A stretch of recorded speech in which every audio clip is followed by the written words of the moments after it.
the template that you would have received. You've got a cover sheet, and then next you have a sheet with some instructions. You have a link to this video on how to use the template.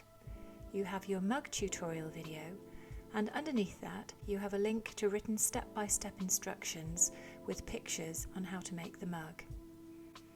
On the next sheet there are a few more written instructions. Here's a link to a video which explains what you can do if you want to adjust the size of the template. You can scale the size of the template up or down, making it bigger or smaller. And then here's the template itself. It consists of 4 pages.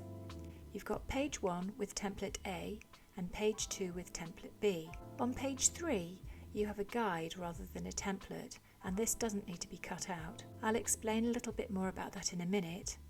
And then on page 4 you have a template for the mug base and also the handle. The first thing that you need to do is join these 2 templates together. Template A and template B make the main body of the mug. So you cut around each template following the black line. Cut around the black line on template A.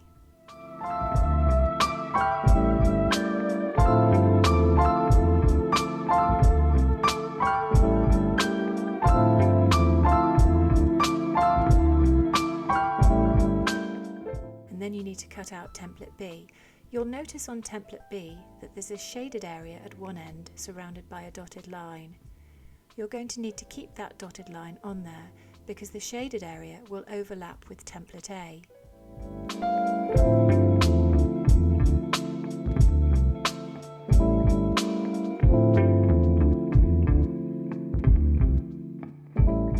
Then you need to join these 2 together, like this, with template A overlapping template B. This will create a nice large arc-shaped template.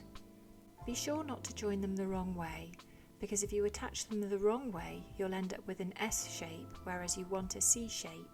I'd recommend joining them using masking tape.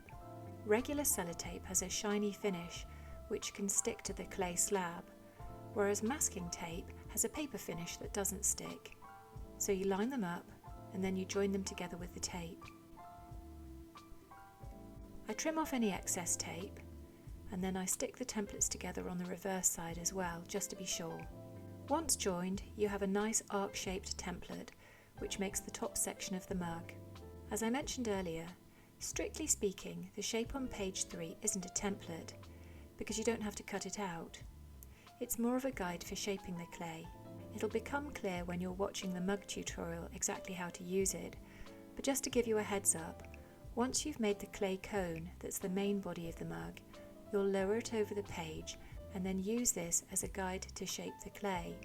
You use the 2 intersecting lines to find the middle of the mug, and then you squeeze the clay to shape the bottom edge into a square with rounded corners. And then the last sheet is page 4, which has templates C and D on it.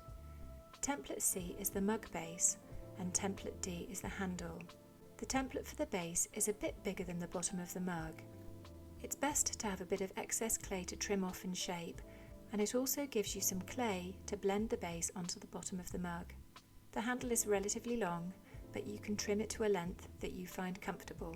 I hope all this makes sense. If you have any questions, you can drop me a message. My email address is on the bottom of the first instruction sheet. Thanks for watching, bye!